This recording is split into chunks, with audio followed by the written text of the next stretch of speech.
വ്യാജ ലൈംഗിക പീഡന പരാതികൾ സംബന്ധിച്ച് സുപ്രധാന ഉത്തരവുമായി ഹൈക്കോടതി. ലൈംഗിക പീഡന പരാതിയിൽ പരാതിക്കാരിയെ കണ്ണടച്ച് വിശ്വസിക്കരുത്. പ്രതിയുടെ ഭാഗവും പോലീസ് അന്വേഷിക്കണം. പരാതി വ്യാജമെന്ന് കണ്ടാൽ പരാതിക്കാരിക്കെതിരെ കർശന നടപടിയെടുക്കണമെന്നും ഹൈക്കോടതി.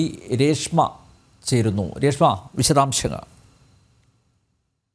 പലപ്പോഴും വ്യാജമായിട്ടുള്ള ലൈംഗിക പീഡന പരാതികൾ നൽകുകയും അതിന്റെ അടിസ്ഥാനത്തിൽ പോലീസ് കേസെടുക്കുകയും ചെയ്യുന്ന സാഹചര്യം ഉണ്ടായിട്ടുണ്ട്. ഇക്കാര്യത്തിലാണ് ഹൈക്കോടതി സിംഗിൾ ബെഞ്ചിന്റെ ഭാഗത്തു നിന്നും സുപ്രധാന ഉത്തരവ് വന്നിരിക്കുന്നത്.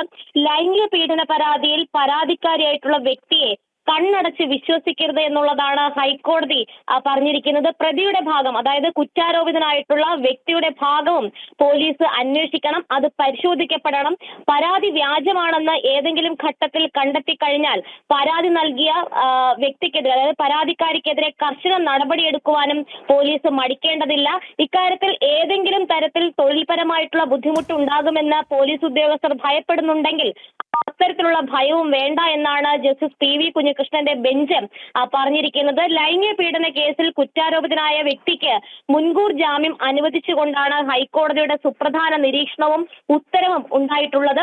പൂർണ്ണമായിട്ടുള്ള നിയമ സംരക്ഷണം ഇത്തരത്തിൽ ആരോപണ വിധേയരായിട്ടുള്ള, അതായത് വ്യാജ പരാതികളിൽ ആരോപണ വിധേയരായിട്ടുള്ള വ്യക്തികൾക്ക് ഉറപ്പുവരുത്തണമെന്നും സിംഗിൾ ബെഞ്ച് വ്യക്തമാക്കുകയും ചെയ്തിട്ടുണ്ട്. നിരപരാധികളായിട്ടുള്ള ആളുകൾക്കെതിരെ ഗുരുതരമായിട്ടുള്ള ലൈംഗികാതിക്രമ ആരോപണങ്ങൾ ഉന്നയിക്കുന്ന പ്രവണത ഇക്കാലത്ത് നിലനിൽക്കുന്നുണ്ട്. അത് വലിയ രീതിയിൽ ഇത്തരത്തിൽ ഈ പറയുന്ന ആരോപണ വിധേയരായവരുടെ സൽപ്പേരിന് കളങ്കപ്പെടുത്തുന്ന ഒരു സാഹചര്യമുണ്ട്. പണം നൽകിയത് കൊണ്ടോ അല്ലെങ്കിൽ പിന്നീട് ഈ പരാതി പിൻവലിക്കപ്പെട്ടത് കൊണ്ടോ നഷ്ടപ്പെട്ട മാനം വീണ്ടെടുക്കാൻ സാധിക്കില്ല എന്നുകൂടി ഹൈക്കോടതി ഓർമ്മിപ്പിച്ചിരിക്കുകയാണ്. എന്തായാലും വ്യാജമായിട്ട് ലൈംഗിക പീഡന പരാതികൾ നൽകപ്പെടുകയാണെങ്കിൽ ആ വ്യാജ പീഡന പരാതി നൽകിയ വ്യക്തിക്കെതിരെ കർശന നടപടി പോലീസ് ഉറപ്പാക്കണം. അതോടൊപ്പം തന്നെ ഇത്തരമൊരു ആരോപണം ഉന്നയിക്കപ്പെടുന്ന സമയത്ത് അതിന്റെ മറുവശം കൂടി പരിശോധിച്ച് വിശദമായിട്ടുള്ള അന്വേഷണം പ്രതിയുടെ ഭാഗവും കൂടി കേട്ട ശേഷമായിരിക്കണം എഫ്ഐആർ രജിസ്റ്റർ ചെയ്യപ്പെടേണ്ടത് എന്നുള്ള കാര്യവും ഹൈക്കോടതി പറഞ്ഞിരിക്കുകയാണ്.